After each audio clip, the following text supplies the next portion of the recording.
के कुछ सवाल ले रहे हैं जहां पर आपको 2 प्रश्न बताए जाएंगे जो आपके क्लास के लिए बहुत इंपॉर्टेंट होगा। पहला क्वेश्चन जो है वो इस तरीके से है, if A triangle ABC is a right angle triangle such that AB बराबर AC and the bisector of angle C intersects the side AB at D, then prove that AC plus AD is equal to BC। यहां पर देखिएगा आपको figure नहीं दिया गया है, आपको फिगर नहीं दिया गया है, तो आपको पहले फिगर को ड्रॉ करना है।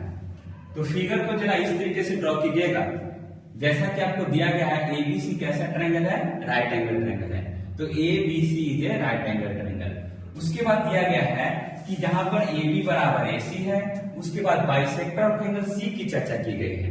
तो एंगल C की चर्चा की गई है और वो कहां तक इंटरसेक्ट कर रहा है? आपको AB पर एट D, AB पर eight D।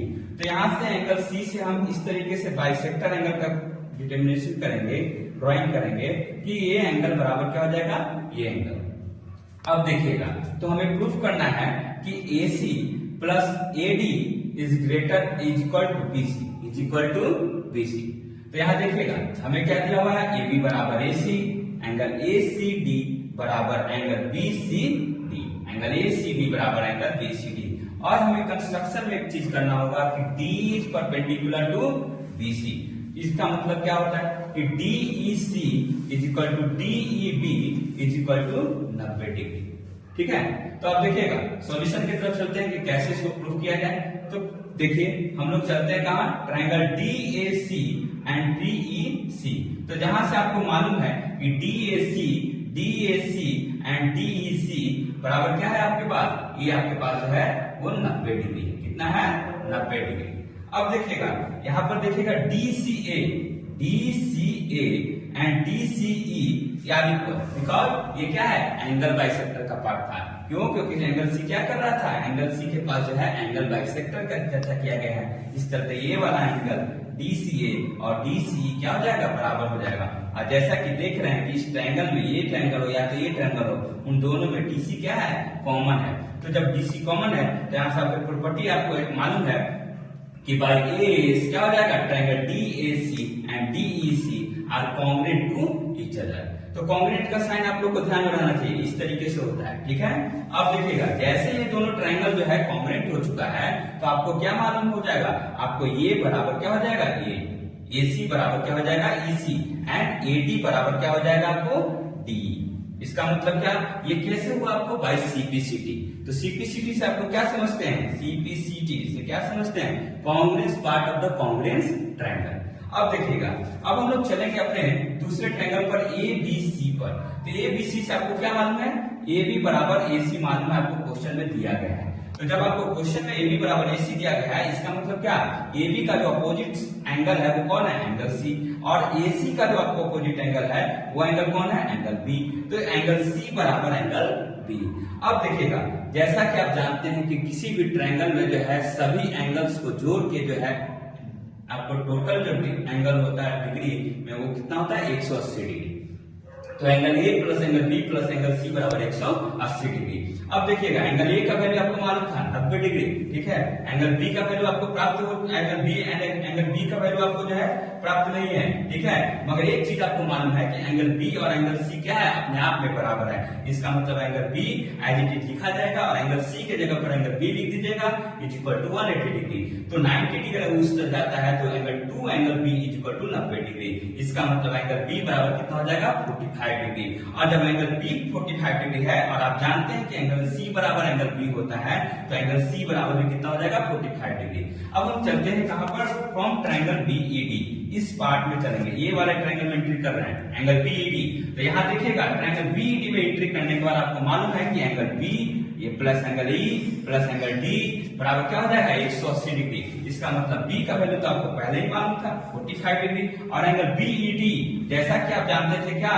D is perpendicular to BC। तो जब D is perpendicular to BC तो इसका मतलब BED भी क्या हो गया? 90 डिग्री। तो 90 डिग्री प्लस 45 डिग्री 135 डिग्री।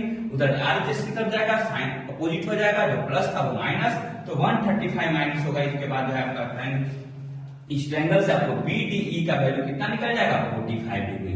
अब देखिए BDE भी 45 डिग्री, ये एंगल भी 45 डिग्री, ये एंगल भी 45 डिग्री, इसका मतलब दोनों अपने आप में बराबर है। इसका मतलब जो है क्या है, B बराबर क्या हो जाएगा, D, B बराबर D।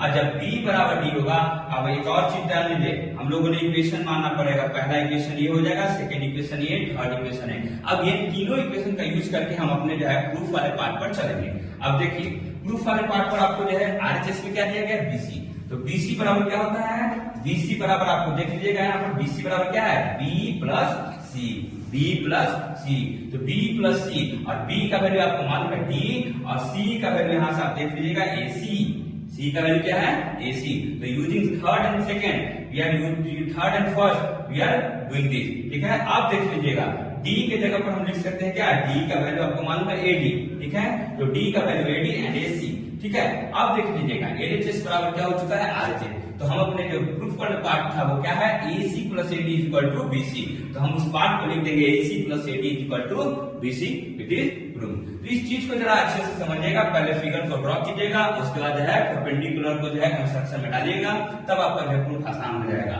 अब देखिए हम लोग अपने नेक्स्ट पार्ट पर चलते हैं, जहां पर कहा गया है नेक्स्ट पार्ट पर, वहां पर यह कहा गया prove that in a triangle other than equilateral triangle angle opposite to the longest side is greater than 2/3 of a right angle. अब देखिए हम लोग एक ट्रायंगल का निर्माण करते हैं, यहाँ पर एक चीज की चर्चा की गई है, इक्विलेटरल ट्रायंगल आपको कंसीडर नहीं करना है, ठीक है, इक्विलेटरल ट्रायंगल आपको कंसीडर नहीं करना है प्रूफ के लिए, आपको उसके अलावा कोई भी ट्रायंगल है आप उसको यूज कर सकते हैं। हमने एक इन जनरल ट्रायंगल माना है ABC, जहां पर AB क्या है, आपका लॉन्गेस्ट साइड है, AB क्या है, लॉन्गेस्ट साइड। और जैसा कि आपको मालूम है कि जब लॉन्गेस्ट साइड है तो वो सभी बाकी साइडों से क्या होगा, बड़ा होगा, तो AB is greater then BC, AB is greater then BC and AB is greater then AC। अब AB का मतलब क्या, AB का अपोजिट एंगल कौन है, एंगल C, तो angle C is greater then angle A and angle C is greater then angle B। अब इसको हम इक्वेशन फर्स्ट मानते हैं, इक्वेशन सेकंड मानते हैं, दोनों का अगर जोड़ दिया जाए तो LHS साइड में angle C plus angle C and RHS में angle A plus angle B, and 2 angle C is greater than 2 angle A plus angle B। अब देख लीजिएगा 2 एंगल C, एक और एंगल इधर जो है आपका यूज कर लीजिए, एंगल C को इधर भी जोड़ लीजिए, LHS साइड में भी RHS साइड में भी, तो LHS साइड में भी जोड़ने के बाद क्या आ जाएगा, 3 एंगल C। और यहाँ पर देखिए एक चीज आपको मिलने वाला angle A plus angle B plus angle C, किसी भी ट्रायंगल में अगर तीनों एंगल्स को अगर जोड़ दिया जाए तो उसका एंगल का सम क्या होता है, 180 डिग्री, ठीक है। तो 3 एंगल C इज इक्वल, तो देखिएगा 3 angle C is greater then 180 degree, इसका मतलब angle C is greater then 60 degree, इसका मतलब क्या, angle C is greater than 2/3 of the 90 degree. क्यों, क्योंकि 60 डिग्री को हम जो है इस तरीके से लिख सकते हैं, 60 डिग्री को जो है हम इस तरीके से लिख सकते हैं 2/3 इंटू 90। अगर 3 से अगर 90 को कटिंग किया जाए तो आपको क्या 30 डिग्री मिलेगा, और 30 इंटू 2 कितना होता है, 60 डिग्री। तो हम इस 60 डिग्री को जो है इस तरीके से बेस कर सकते हैं, तो 2/3 ऑफ 90 डिग्री, इसका मतलब क्या, 2/3 ऑफ राइट एंगल ट्रायंगल। तो ये देखिए ये दोनों क्वेश्चन में कुछ जो है आपको जो है चीजें जाननी है, यहाँ पर ट्रायंगल इक्वलिटी की चर्चा की गई है, साथ में राइट एंगल ट्रायंगल की चर्चा की गई है, साथ में कुछ जो है कॉम्बिनेशन प्रॉपर्टी की भी चर्चा की गई है। तो इन चीजों को आपको ध्यान में रखना है, और बार बार जो है आपको जो है इन चीजों को, जैसे कि कॉम्बिनेशन प्रॉपर्टी में ट्रिपल एस का है, एसएसएस का है, एएस का है, एसएसएस का है, ठीक है, एएस का है, एएसए का है, ठीक है, तीन चीजों को आरएचएस का है। इन चीजों को आपको ध्यान में रखना है कि कौन से प्रॉपर्टी को कहां पर अप्लाई करना है, ठीक है। तो आप लोग निरंतर हमारे साथ बने रहिए, और कुछ न कुछ आपको क्वेश्चंस मिलते रहेंगे तो आपके जो है ज्ञानवर्धक चीजें होंगी। तो आप हमेशा जो है हमारे जो है शुरुआत को जो है मोटिवेट कीजिए, और जो है इस चीज को जो है लाइक कीजिए, सब्सक्राइब कीजिए एंड शेयर कीजिए।